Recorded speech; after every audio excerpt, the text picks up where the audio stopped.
Welcome to our next video tutorial. In some cases, when we work with a quad surface, you may have a really complex object like this one.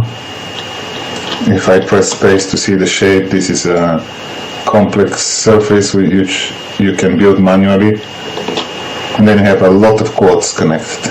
But in some cases you may want to focus in an area, because the amount of quads when you manipulate, it still works, but you need a really powerful computer to do this. So maybe one of the options is to simplify this process by selecting some of the areas of interest.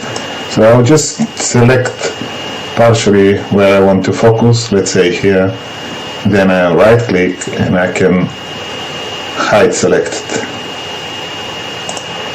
This means that they will not be visible, they're still there, but you cannot see them on the screen. This helps the graphics card to render better the surfaces. At any point you can just right click and select show hidden, and they will come back on the screen.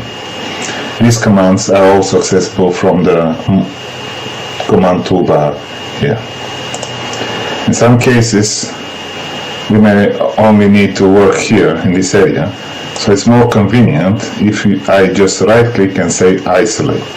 The isolate will take everything else and it will hide all the rest of the quad surfaces and will leave just the selection on the screen.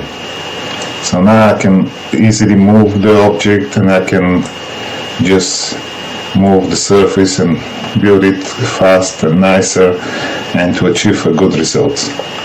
This is really useful too for when you work with a really huge object. Of course, as I said, at any point you just right click and say show hidden and all of them will come back on the screen. Thank you for watching.